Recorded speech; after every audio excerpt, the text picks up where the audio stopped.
Hello అండి. అందరికీ నమస్కారం. మన చందమామ కథలకు మనసారా స్వాగతం. ఇప్పుడు మనం చెప్పుకోబోతున్న కథ 'పరమ దరిద్రులు'. రచన వసుంధర గారు. ఈ కథ ఫిబ్రవరి 1990 బొమ్మరిల్లులో ప్రచురించబడిందండి. ఇక కథలోకి వెళ్దామా మరి? సీతయ్య పొరుగురు వెళ్ళి తిరిగొస్తుండగా దారిలో దొంగలు వాణ్ణి అడ్డగించారు. అప్పుడో పెద్ద మనిషి ఎక్కడ్నుంచో వచ్చి దొంగలను తరిమి సీతయ్యను రక్షించాడు. సీతయ్య కృతజ్ఞతతో పెద్ద మనిషిని తన ఊరు ఆహ్వానించాడు. నేనెక్కడికొచ్చినా పూర్తిగా 1 రోజులుంటాను. అభ్యంతరం లేదంటే ఇప్పుడే నీతో మీ ఇంటికి రాగలను అన్నాడా పెద్ద మనిషి. సరేనని సీతయ్య ఆ పెద్ద మనిషిని వెంట పెట్టుకుని వెళ్ళి ఇల్లు చేరుకున్నాడు. జరిగిందంతా భర్త నోట విన్న సీతయ్య భార్య గంగ భర్త మీద చిరాకు పడి, ఏదో కాస్త సాయం చేస్తే చేశాడు, కాని దున్నపోతులా ఉన్న ఈ మనిషిని నెల్లాళ్ళు కూర్చోబెట్టి మేపడం నా వల్ల కాదు అన్నది. అప్పుడు భార్యాభర్తలిద్దరూ కలిసి ఏం చేయాలా అని ఆలోచించారు.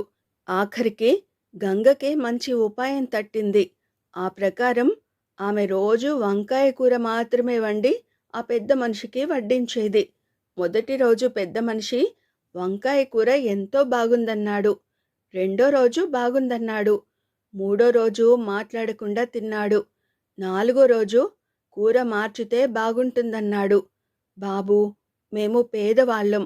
దొడ్లో ఏం పండితే అవే వండుకు తింటాం. దొడ్లో వంకాయలు ప్రస్తుతానికి విరివిగా కాస్తున్నాయి. ఆ కూర ఎన్నాళ్ళు తిన్నా మాకు విసుగు పుట్టదు అన్నాడు సీతయ్య వినయంగా. ఆ పెద్ద మనిషి వారం రోజుల్లో అక్కడ్నుంచి వెళ్ళిపోయాడు. ఉపాయం ఫలించినందుకు సీతయ్య భార్య ఎంతో సంతోషించింది. భర్త ఆమెను మెచ్చుకున్నాడు. నెల్లాళ్ళు గడిచింది. పెద్ద మనిషి మళ్ళీ వాళ్ళ ఊరొచ్చి తిన్నగా సీతయ్య ఇల్లు చేరి, గాలి మార్పుకి మీ ఊరు చాలా మంచిదిగా ఉంది. అప్పుడు వారం రోజులున్నానా, నా జబ్బులు సగం తగ్గిపోయాయి. వైద్యుడు మరో నెల్లాళ్ళు ఇక్కడుండి రమ్మన్నాడు అన్నాడు. ఈసారి సీతయ్య భార్య రోజూ బెండకాయ కూర చేసి పెద్ద మనిషికి పెట్టసాగింది. అయితే పెద్ద మనిషి తనొక్కడు భోంచేసేవాడు కాదు, అంతా కలిసి తినాలనేవాడు. ఆ విధంగా పెద్ద మనిషితో పాటు అదే కూర సీతయ్య దంపతులు కూడా తినాల్సి వచ్చింది. ఏం చేయాలో తెలియక, చేసేది లేక సీతయ్య దంపతులు తాము నెల్లాళ్ల పాటు ఒకే కూరను పెద్ద మనిషితో పాటు తిన్నారు. నెల్లాళ్ళు గడిచాక పెద్ద మనిషి వాళ్లకు కాసుల మూటనిచ్చి, మీరు నిజంగా పేదవారే, ఈ డబ్బును మీకు కానుకగా ఇస్తున్నాను, ఉంచుకోండి అన్నాడు. సీతయ్య ఆశ్చర్యపడి, మేము పేదవాళ్లం కామని మీకు అనుమానం ఎందుకొచ్చింది? ఇప్పుడు పేదవాళ్లమన్న శంక ఎలా తీరింది అని అడిగాడు. పెద్ద మనిషి నవ్వి, నిన్ను దొంగల బారి నుండి కాపాడాను. పేదవాళ్లకు దొంగల భయం ఉండకూడదు కదా, అందుకని మీరు పేదవాళ్ళు కారని అనుమానం కలిగింది. అయితే నెల్లాళ్ల పాటు ఒకే కూర తినడం పరమ దరిద్రులకు తప్ప సాధ్యం కాదు. నాతో పాటు మీరు ఒకే కూర నెల్లాళ్ల పాటు తిన్నారంటే మీరు పరమ దరిద్రులే.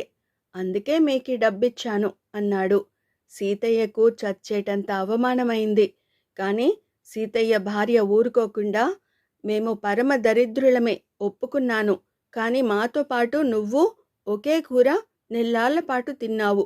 నువ్వు పరమ దరిద్రుడివే, మాకివ్వడానికి నీకు డబ్బెక్కడిది అంది. పెద్ద మనిషి నవ్వి, నేను పరమ దరిద్రుణ్ణే. నా స్నేహితులు కూడా పరమ దరిద్రులు. వాళ్ళు అడుక్కు తిని రోజులు గడుపుతుంటారు.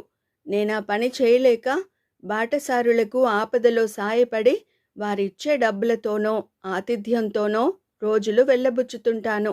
మీ ఇంట్లో నాకు జరిగిన అనుభవం గురించి నా స్నేహితుడైన బిచ్చగాడికి చెబితే వాడు నాతో, అడుక్కు తినే నేనే వరుసగా 2 రోజులు ఒకే కూర తినలేను.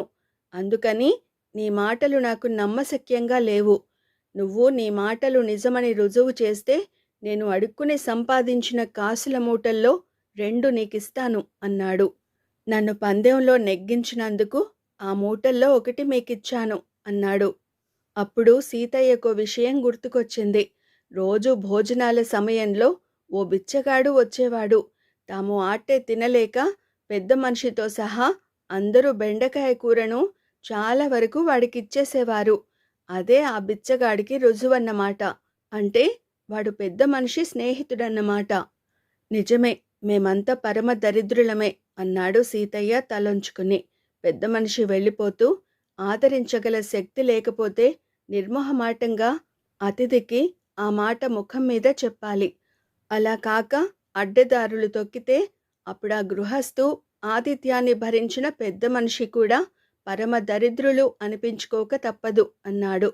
ఆ తర్వాత సీతయ్య ఎన్నడూ ఎవరికీ అతిథి మర్యాదలో లోపం చేయలేదు.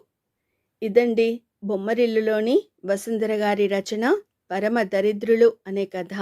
మరో మంచి కథతో మళ్ళీ కలుసుకుందామండి. Thank you.